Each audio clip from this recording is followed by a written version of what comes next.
Salam, Real intervyu efirdədir.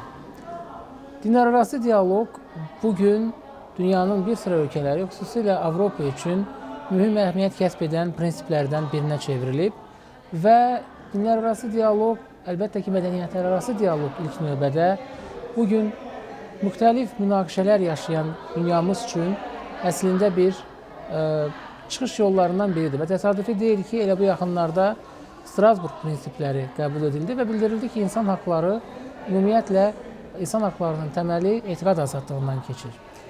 Dinlərarası dialoq və hazırda baş verən proseslər barədə biz Vatikanın Dinlərarası Dialoq Mərkəzinin İslam bürosunun rəhbəri Xalid Akaşe ilə, Monsenyor Xalid Akaşe ilə söhbət edəcəyik. Monsenyor, nice to meet you. We are glad to see you in our channel, Real TV, and thank you for the interview. So, exactly, first of all, we need to get information about the interreligions in Europe, because Europe is in very difficult situation right now. You know, war, also very immigrants from many countries, from Arabic countries, from Ukraine. And exactly, they bring their religion, first of all. What is the situation about the interreligions in Europe right now? What you follow from Vatican? Then I am pleased to be with you and with those all who are listening to us. And in response to your question, I would say first that I'm working in a dicastery for interreligious dialogue. That means that in my dicastery, we concentrate only on the interreligious dimension of problems or of questions raised, because there are other dicasteries in the Vatican taking care of the, I would say, technical questions relating to immigration, to help them, to receive them, to help them to integrate, to be in peace with society. This is an aspect. Second point, I should say that in every European country there is a local church with its organizations and institutions, mainly Caritas, which is an organization that takes care of people in need, let them be poor, homeless, refugees, etc. So, in reply to the question, as you said, a person that immigrates come with all his or her baggage, religious, ethnic, cultural, religious, linguistic, and this person or this group of persons should be helped and should cooperate to be in peace with the place where they arrive. They deserve to be respected, and at the same time they have the duty to respect the country, its laws, and its culture.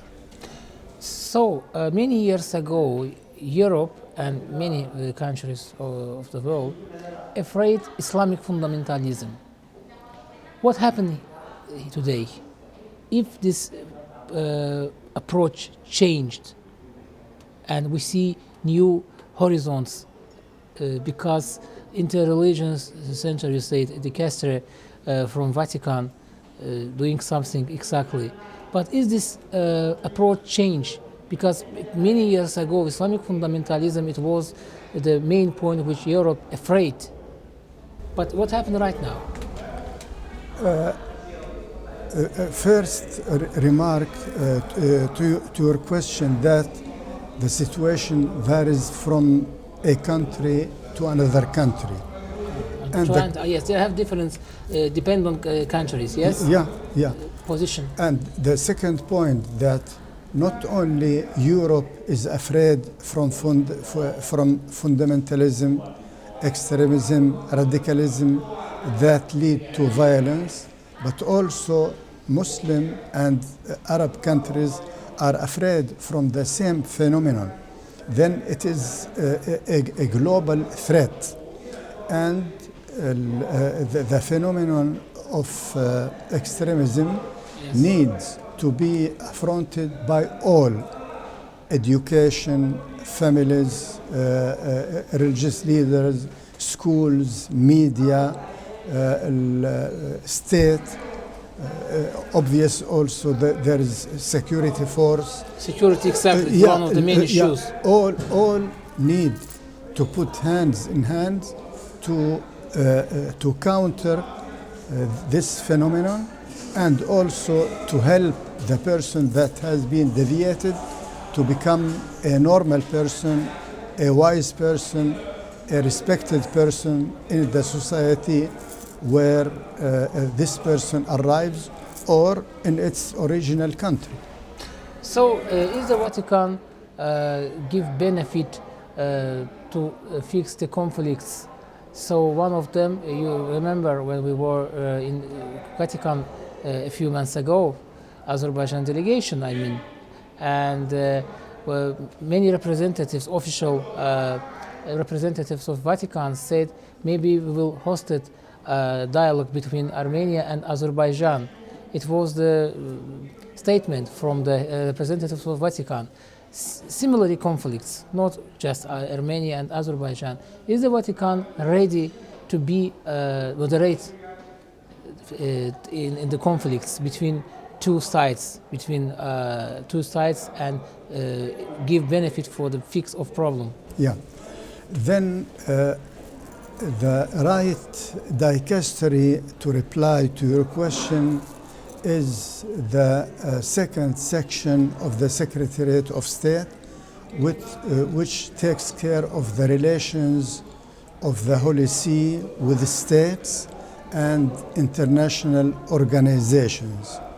So it is finally the Vatican diplomacy that works for peace and for reconciliation, I would say for dialogue, reconciliation and peace among all nations. Sure. It is important to point out that much of their work is very discreet, because as you are aware, and the people who are listening to us, the pourparlers, the discussions, if they are public, they might create problems or be complicated. So diplomacy by nature, it is very discreet, and the results come at the end, hopefully. And it has been the case in efforts. I don't have, I remember at least some countries in South America with the efforts of the Vatican diplomacy. And I think referring to what is going actually between Ukraine and Russia, I'm certain without having information that Vatican diplomacy is working to encourage dialogue and find ways to end this tragedy. So, Azerbaijan liberated their lands which were under the occupation during 30 years. And when we came to our lands, we saw amazing, very bad tragedy picture there. So, religion heritage, cultural heritage in Azerbaijan destroyed during 30 years. What can you say about this point? Because we showed some photos in Vatican, to Rome Pope and another official face of Vatican. Destroyed religion heritage and exactly approach official person from Vatican. How do you see? Yeah.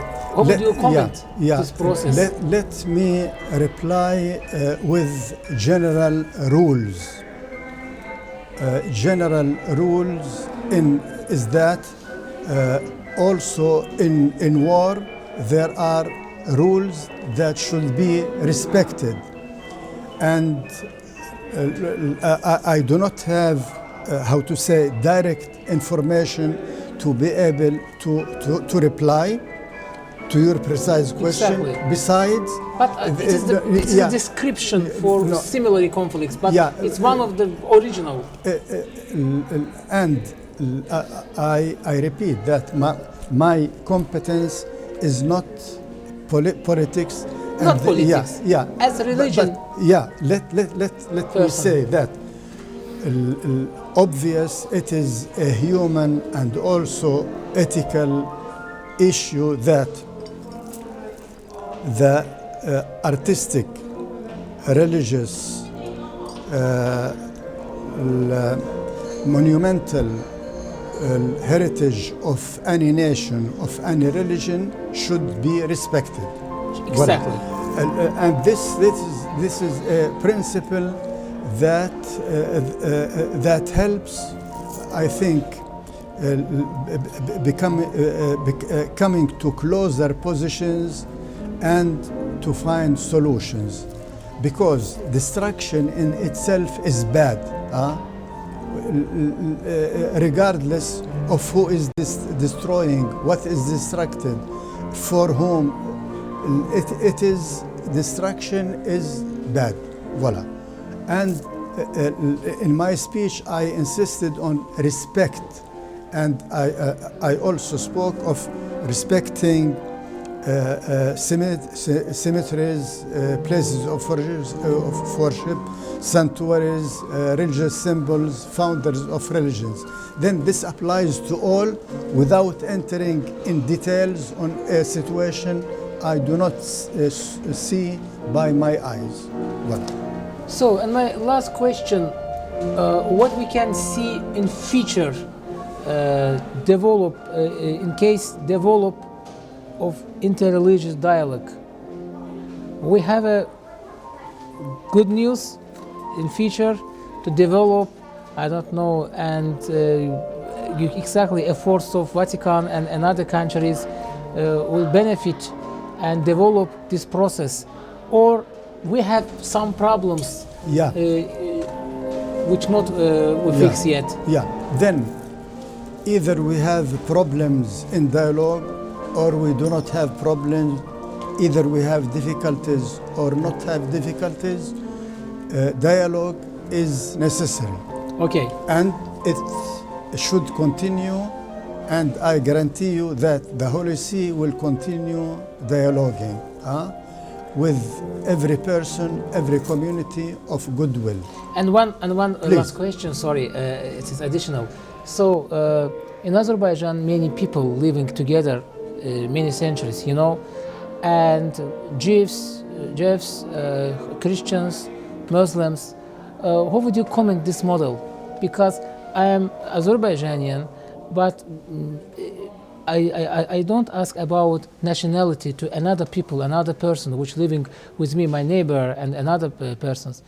How would you comment this model in case of interreligious dialogue? Yeah. Let me point to something very beautiful I appreciate. Every time Shaykh al-Islam goes to a place, as I noted, he is accompanied by his brothers of other religions, Orthodox, Catholic, Jews, and this fraternity among them is meaningful. We feel that they love each other, respect each other. So this is a signal to the people of Azerbaijan and to everybody that religious leaders love, respect one another, and they are, by doing so, they construct peace and harmony in their country and give witness also where they go. This I think I appreciate very much this. Thank you so much, Monsignor, and thank you for full interview, because you distinguish all issues of the description, situation with the interreligious dialogue, not only in Europe, in all the world. And exactly we appreciate and we proud this interview. Thank you so much. Thank you. Thank you. Qeyd edək ki, bizim həmsöhbətimiz Vatikanın dinlərarası dialoq mərkəzinin İslam bürosunun rəhbəri Xalid Akaşe idi. Biz Xali Akaşe ilə Avropa və dünyada dinlərarası dialoqun vəziyyəti, eləcə də Azərbaycanın multikultural modeli və əlbəttə ki, erməni vandalizmə məruz qalmış dini abidələrimizə bir növ Vatikanın nümayəndəsinin baxışını öyrənmək cəhdindən yanaşmağa çalışdıq. Yəni, o bizim sualımızı cavablandırdı və şübhəsiz ki, bu müsahibəmiz də dinlərarası dialoq və mədəniyyətlərarası dialoq prosesinin bir tərkib hissəsidir. Salamat qalın.